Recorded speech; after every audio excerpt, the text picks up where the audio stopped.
Student, आज हम class 10th का मैथ लेकर आए हैं और अध्याय 7 के बारे में और अध्याय 7 का जो है थ्योरी के बारे में इस सेशन में बारीकी रूप से जानने का प्रयास करेंगे। तो चलिए हम लोग बिना देरी किए हुए क्लास 10th का जो है अध्याय 7 का थ्योरी पर विचार करते हैं। चलिए, चैप्टर का नाम है अध्याय 7 जो है यह है आपका क्या, निर्देशांक ज्यामिति। क्या है? निर्देशांक ज्यामिति। सब ध्यान देना, ठीक है। चलिए, सबसे पहले क्या किया गया है, निर्देशांक ज्यामिति को हम लोगों ने परिभाषित कर रहे हैं, ठीक है। तो आखिरकार निर्देशांक ज्यामिति होता क्या है इसके बारे में देखिए। तो बता क्या रहा है कि निर्देशांक ज्यामिति गणित की वह महत्वपूर्ण शाखा है।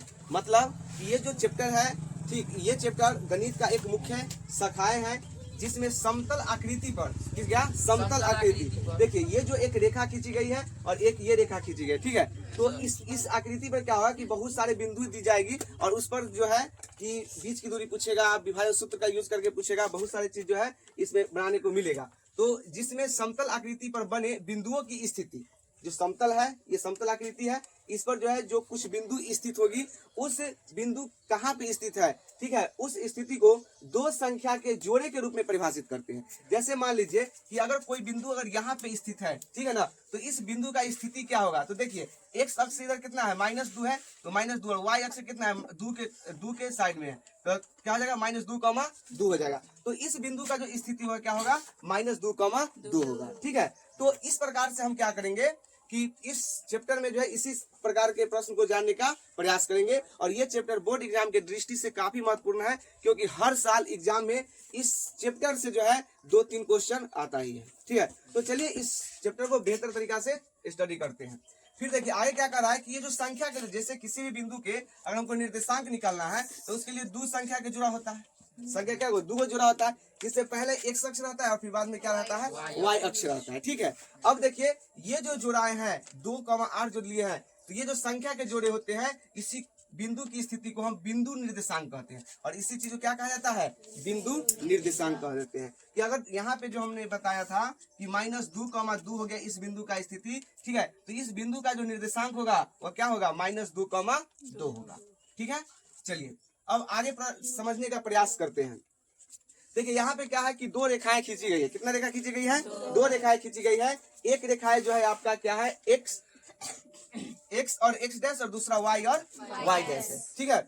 अब यहाँ पे देख लीजिए कि ये जो देख रहे हैं 0 बोलिए या वो बोलिए, ठीक है। अगर आप इसको रेखा के हिसाब से चलेंगे, ठीक है, निर्देशांक के हिसाब से, तो ये 0 हो जाएगा। अगर मूल बिंदु के हिसाब से चलेंगे तो क्या, मूल बिंदु क्या होता है, 0 से उसको डिनोट करते हैं, ठीक है। तो ये हो जाएगा 0 हो जाएगा। तो कहने का मतलब है कि कोई भी वस्तु का जो दूरी होगा, कोई भी बिंदु के जो दूरी होगा, वो इस मूल बिंदु से मापा जाएगा, ठीक है। तो बताया गया है क्या कि मूल बिंदु से दाईं ओर की मापी गई सभी दूरियां क्या होता है, देखिए इधर क्या है, प्लस में दिया गया है, तो क्या होगा, धनात्मक होगा। मूल बिंदु से बाईं ओर की मापी गई दूरियां क्या होता है, ऋणात्मक होता है। मूल बिंदु से जो है ऊपर मापी गई सभी दूरियां क्या होती है, धनात्मक होती है। और मूल बिंदु से नीचे मापी गई जो दूरियां होती है क्या होती है, ऋणात्मक होती है। आप देख सकते हैं कि ये दोनों रेखाएं जब बिंदु O पर जब कटान किया है, ठीक है, तो कटान करने के बाद ये देखिए 4 भाग में बट गया। कितने भाग में बट गया, 4 भाग में बट गया। और इस सभी भागों को हम चतुर्थांश कहते हैं। क्या कहते हैं, चतुर्थांश कहते हैं। और ये पहला भाग है तो इसलिए चतुर्थांश फर्स्ट होगा, ये चतुर्थांश सेकेंड, और ये थर्ड, और ये फोर्थ, है ना। ये क्या हो जाएगा, चौथा चतुर्थांश हो जाएगा, ठीक है। और इस पूरी आकृति को हम लोग जो कहेंगे, क्या कहेंगे, कार्तीय तल बोलेंगे। क्या बोलेंगे इसको, कार्तीय तल बोलेंगे, ठीक है। अब देखिए चतुर्थांश फर्स्ट का जो है चिन्ह क्या होता है। अब देखिए ये जो चतुर्थांश फर्स्ट है, ये यहाँ पे है ना।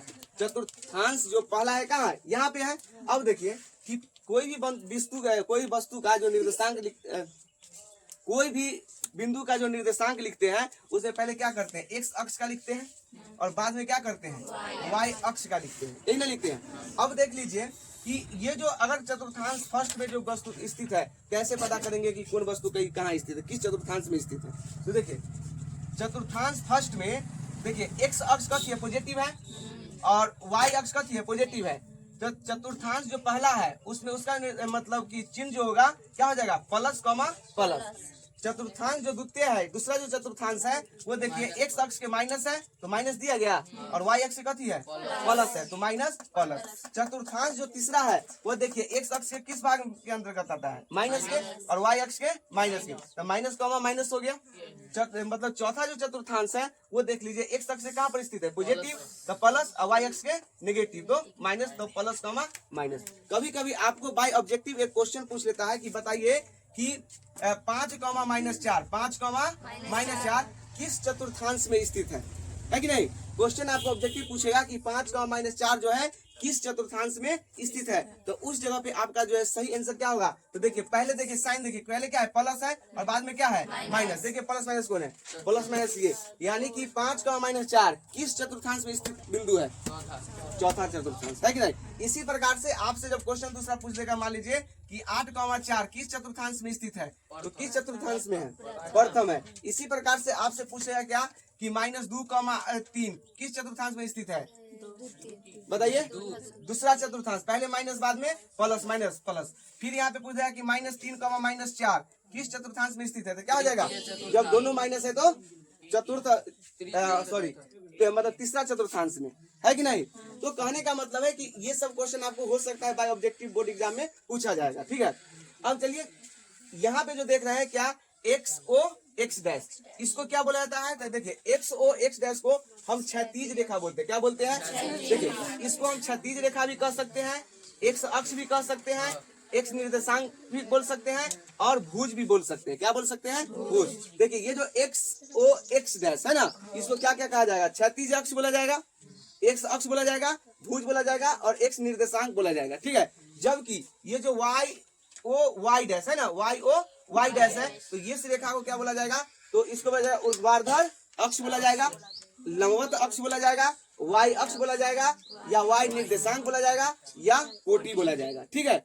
तो समझ में आया बात कि नहीं आया बात। ये जो एक्स अक्ष है तो इसको नाम क्या क्या है, एक क्षैतिज रेखा बोल सकते हैं, क्षैतिज रेखा बोल सकते हैं, भुज बोल सकते हैं, एक्स निर्देशांक बोल सकते हैं, ठीक है, एक्स अक्ष बोल सकते हैं। ये जो वाई वाई डैश जो रेखाएं हैं इसको क्या बोल सकते हैं, लंबवत रेखा बोल सकते हैं, ऊर्ध्वाधर रेखा बोल सकते हैं, कोटि बोल सकते हैं, वाई अक्ष बोल सकते हैं, वाई निर्देशांक बोल सकते हैं, ठीक है। ये सभी चीज हम इसको बोल सकते हैं। चलिए इस चैप्टर से रिलेटेड कुछ महत्वपूर्ण फॉर्मूला दिया गया है, वो आपको इधर नोट करा दिया गया, ठीक है।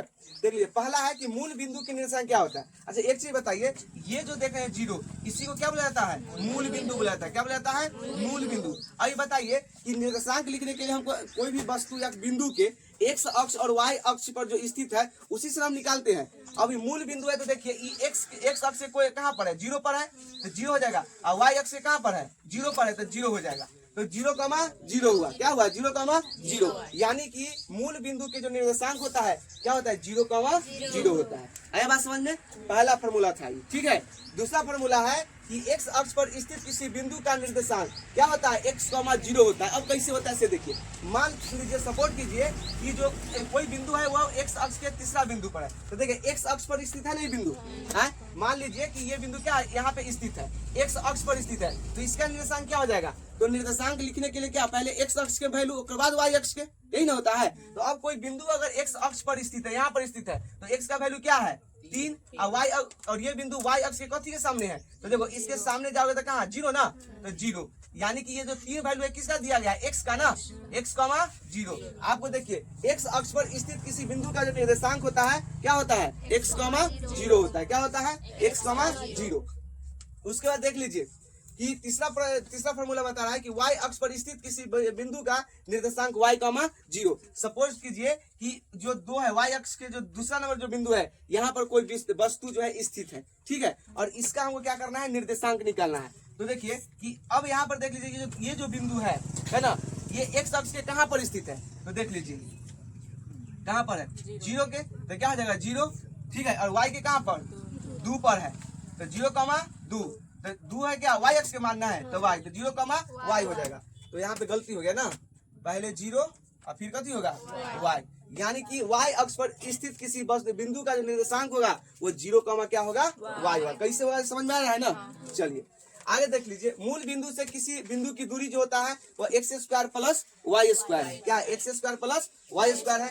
बीच की जो दूरी होता है वो होता है x2 माइनस x1 के whole square plus y2 minus y1 के होल स्क्वायर। ये सभी चीज कथी के अंदर, रूट के अंदर। यानी बोल सकते हैं कि root under x2 minus x1 के whole square plus y2 minus y1 के होल स्क्वायर। छठा जो फॉर्मूला है वो विभाजन सूत्र है। तो विभाजन सूत्र x बराबर हो जाए क्या, m1 x2 plus m2 x1 बट्टे m1 plus m2 comma m1 y2 plus m2 y1 बट्टे m1 प्लस m2। ये छठा फॉर्मूला हो गया। त्रिभुज का जो जनरली फॉर्मूला होता है वो 1/2 आधार गुणे शीर्षलंब होता है, जबकि निर्देशांक ज्योमेट्री के लिए जो त्रिभुज का क्षेत्रफल होता है कि 1/2 into x1 into y2 minus y3 plus x2 into y3 minus y1 plus x3 into y1 minus y2 होता है। ठीक है। मध्य बिंदु का निर्देशांक, मध्य मतलब कथी होता है, बीच। अगर मान लीजिए कोई रेखाखंड खींचा गया है, मान लीजिए ए है और ये क्या है आपका बी है, ठीक है, और यहाँ की अगर निकालना है तो जितना इधर उतना इधर ना, बीच में हो गया। तो मध्य बिंदु के निर्देशांक निकालने का जो फॉर्मूला होता है वह x1 प्लस x2 बट्टे 2 कमा y1 प्लस y2 बट्टे 2 हो गया। ठीक है। फिर लास्ट जो फॉर्मूला है आपका क्या है कि मान लीजिए कोई बिंदु है, कोई रेखा पी रेखाखंड है ना, वह किसी बिंदु को k अनुपात 1 में विभाजित करता है, यानी विभाजित मतलब रेखा को बांटने का काम करता है, वह k अनुपात 1 में विभाजित करता है। ठीक है। तो उस स्थिति में p का जो निर्देशांक होगा k x2 प्लस x1 बट्टे k plus 1 comma k y2 plus y1 बट्टे k प्लस 1। यानी देखिए ये जो x, देखिए यहाँ पर भी x है, इसमें x है, यहाँ पर y है और यहाँ पे y है। ये अक्ष को दर्शा रहा है, किसको दर्शा रहा है, अक्ष को। इधर x हो गया, x अक्ष इधर हो गया y अक्ष, और इसको यहाँ पे सही कर लीजिए, x कॉमा क्या हो जाएगा y, यानी कि x अक्ष के लिए और फिर ये क्या चीज के लिए, y अक्ष के लिए। ठीक है। तो इस प्रकार से आप जो है अध्याय 7 का थ्योरी जान चुके हैं, और अगर इसको बढ़िया से अगर इस पर मेहनत करेंगे, ठीक है, तो ये चैप्टर बहुत ही आसान तरीके से सोल्यूशन कर सकते हैं। ठीक है। तो चलिए फिर मिलते हैं अगले वीडियो में।